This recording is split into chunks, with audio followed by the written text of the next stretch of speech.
Brian May has slammed anti-vaxxers as fruitcakes following Eric Clapton's recent statement about vaccine passports.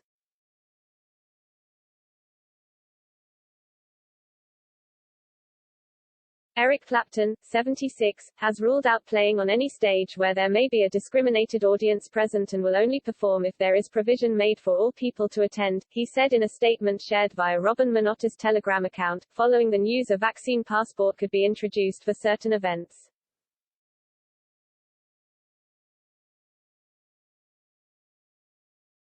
Brian May, who urges people to get the coronavirus vaccine, has hit out at those against it.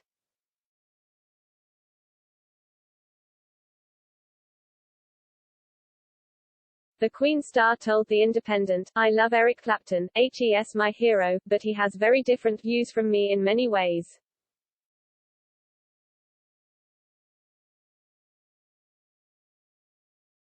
Anti-vax people, I'm sorry, I think they're fruitcakes."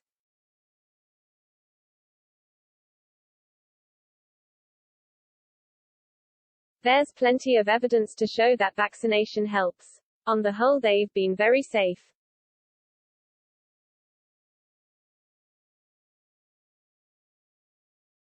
Eric previously claimed he suffered from disastrous side effects after receiving the vaccine.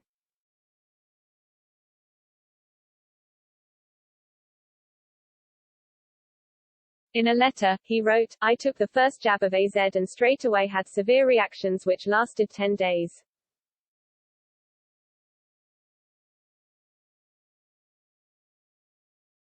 I recovered eventually and was told it would be 12 weeks before the second one.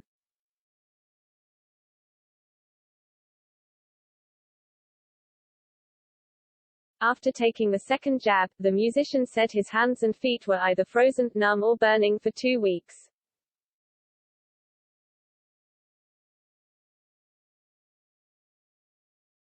I feared I would never play again," he added.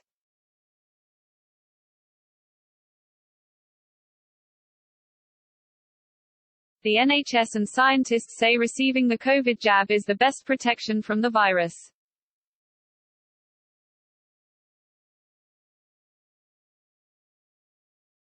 The approved jabs for use in the UK have met strict standards of safety, quality and effectiveness.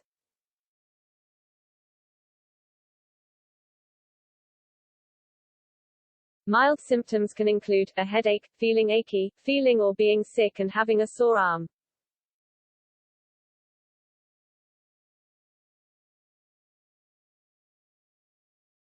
Elsewhere, Brian also hit out at Boris Johnson for his handling of the pandemic.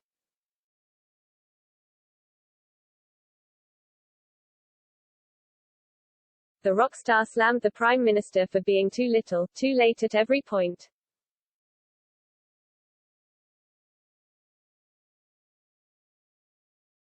He added, "Hundreds, if not thousands of our relatives died because of bad advice and because of the bad decisions that Boris made with Matt Hancock and those other people."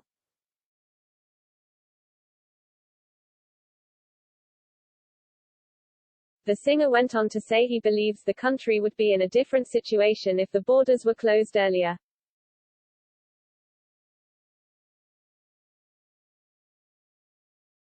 Back in March, Boris admitted there were many things he wished he had done differently to tackle COVID-19.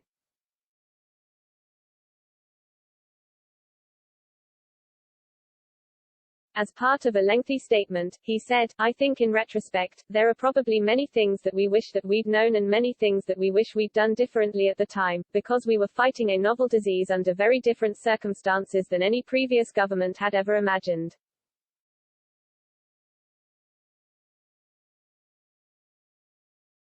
He continued, "Perhaps the single biggest false assumption that we made was about the potential for asymptomatic transmission, and that did govern a lot of policy in the early days.